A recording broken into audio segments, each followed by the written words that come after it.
welcome to the Kilby Life. I am Elizabeth. Today I want to share with you 5 things that I hate about a low carb, low sugar lifestyle.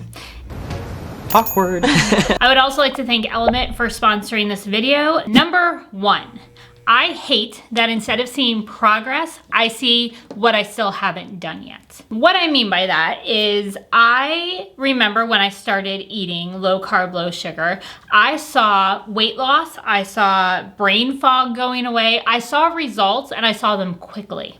In fact, Aaron did a thumbnail for me for a video a while ago where I talked about how I lost 60 pounds over the past 3 years.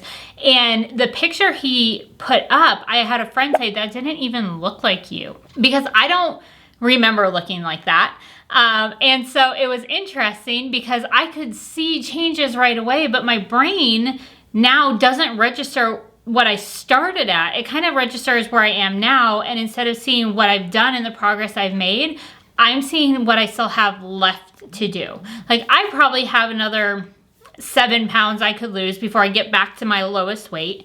And then I probably have another 10 pounds I could lose on top of that to get down to a really healthy weight, according to the scales and the figures. And it's frustrating to me that I don't see the progress anymore. I just see what's left undone. Now, I guess with all of these things that I hate, there should be an upside. And for this one, I think there's still that motivation to keep going. Instead of saying, oh, I've done this, I've lost 60 pounds, I'm good, I can go back to eating however I want. I still see that there's work to be done. And so I think if I can look at it as a motivator instead of a discouragement, that can be really helpful. Now, if I get stuck in that body dysmorphia, it could get really out of control really quick, but keeping the knowledge in the front of my mind, I've done a great job, it can be really helpful. Thing I hate, number 2, is I am so much more aware of my body right now. And you might think, why is this a bad thing? Well, let me tell you why it's a bad thing. When I was eating before, when I was eating kind of a standard American diet, I kind of always felt about here. Not great, but I didn't know I felt bad. And then when I started cutting out the carbs and the sugars, I would say my average came up.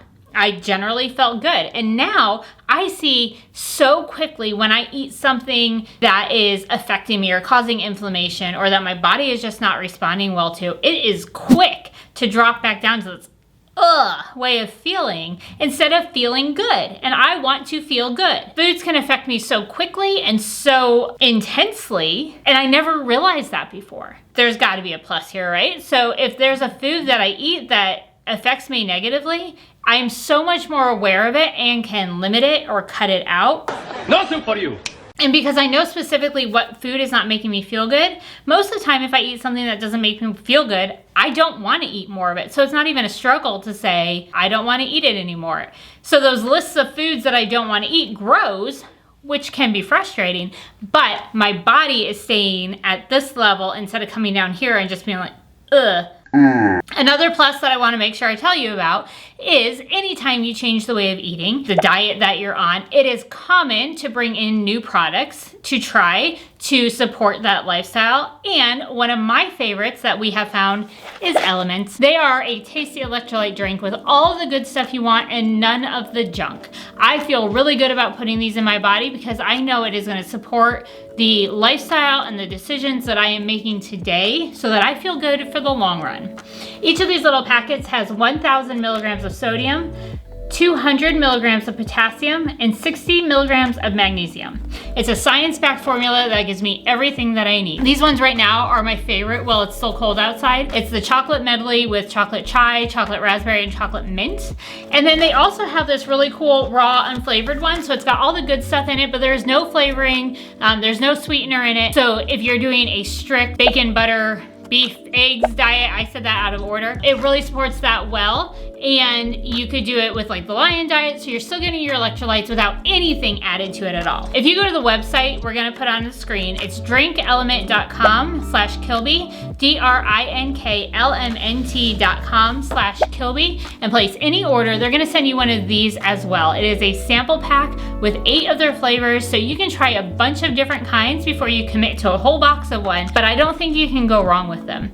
The watermelon and raspberry are my favorite cold ones, and the chocolate medley I enjoy drinking hot, and they are all delicious. So I am grateful and thankful that I found this product while I'm on this way of eating. Back to the negative though. The third thing that I hate is being told that I'm making the wrong decision. And what do I mean by that? I get frustrated when I feel like I am constantly on the defensive of why I eat a certain way. And now let me leave a disclaimer here. I'm not talking about my family and friends because they have been very supportive. They have seen change, they have seen results, and so they are not ones giving me a hard time. But I see comments on our YouTube videos, mainly directed at Aaron, why are you doing this? Why are you choosing to do that? It's frustrating because the research is out there. He's telling people why he's doing it, but it still just feels like because it's so uncommon, I guess extreme is another word that I'm getting kind of frustrated with when I feel like people are saying, you know, you're going too far. I don't eat carbs. One way or the other. Well, if I'm eating foods that make me feel good, if I'm eating foods that give me the energy to keep up with my kids and to be a good mom, I don't think that's extreme. I think that's probably why. There's so much judgment for this way of eating when I have found fantastic results in it. Now, again, if we're gonna put a positive on this, I would say that it makes me constantly be aware of my why. Why am I eating this way? What benefits am I seeing? And then I can tell people when those things come up. And also being aware of how I'm talking about eating. If I walk around, oh, I had to eat steak again. Steak and eggs, really? How is anyone supposed to live like this? Of course, people are going to question my sanity after a while if I'm complaining about it all the time. But I don't know many people that walk around complaining about eating steak. So watching how I'm talking about what I'm eating and even the limitations I place on myself is also something that changes my attitude and changes how I'm talking about this. And I think that brings me right into number 4. I am still struggling with temptations and cravings and things that I thought would have been gone by now. Things that I wouldn't have to deal with anymore after eating this way for 3 years. I get frustrated when I have to wrestle with, at Christmas time, let's say, do I eat a cookie? Do I not eat a cookie? Is a cookie going to change my world? Absolutely not. But is it going to trigger a snowball effect where all of a sudden now I want a cookie every day? I don't know. I recently started putting cream in my coffee again, and this tastes so much better. I want more than 1 cup a day. And so I have to be very careful with, am I gonna have limitations on this food that I'm eating? Is it even worth introducing if I know that it could turn into something bigger and hard to control? And I wish I didn't have to struggle with that still. I thought it would be over. I thought it would be done with. I thought I could say, you know, on this day of the week, I could have one thing that's off plan and that be not something that caused great harm, but I'm not there yet. Yeah, I do eat things that are off plan sometimes, and I wrestle with guilt, shame sometimes, and it's all self-imposed. I thought I would be in a better place with those things by now. So that's something I'm still wrestling through. Now, the upside of that is I think anytime we struggle, it causes some maturity. And so it also causes empathy because then I can see in other people, oh, you know what? That's something I struggle with too. And maybe it looks different for me, or it's not a food related thing for somebody else, but I can empathize with them better and to help understand what they're going through and maybe even learn something from them. So there are still positives there, but it is a current struggle and it is really frustrating for me. Number 5 of the things I hate about this way of eating is knowing what I know about food and now as a mom having to make decisions for my kids. And this is something we've talked about a lot. I know a lot of you have gotten onto some of my other videos and said, hey, give us more ideas, more recipes, ways to get our kids more on board with this. And I gotta tell you, it's something we are still working through. My mama said. Part of that is because our oldest are 12 and 14, and so they ate a standard American diet for a long time. And I think that it would be unwise to say, okay, we're gonna scrap that and do something completely different. They have times where they are not with us, and then they can eat whatever they want. And I feel like if we go really extreme at home, they're gonna go to the other extreme when they have the freedom to do it. Right now, we are trying to make healthy, good choices for our kids while they're with us and teach them to make good, healthy choices when they are not with us.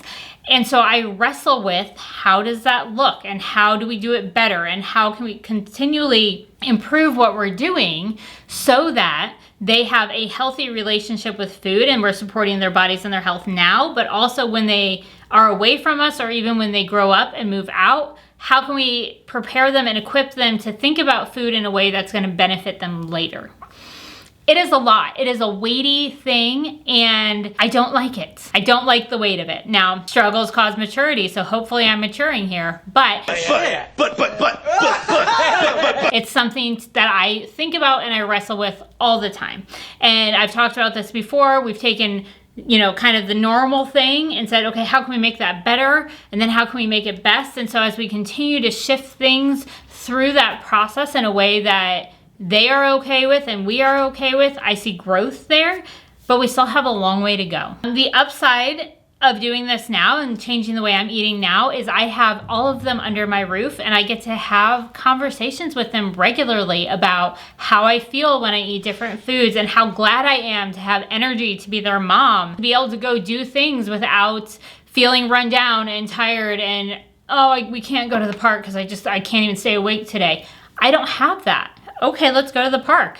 I could probably chase you. Although my oldest daughter can still beat me in a race, and it's frustrating. My point is I can talk to them now about things that will get in their brains and get them thinking so that when they are making decisions on their own, they have that information. I'm laying groundwork for them that they can take with them. So they may not choose to eat the way we do. They may not choose the same lifestyles that we have, and that is fine. That's fine. They get to make those decisions when they are adults. That is up to them.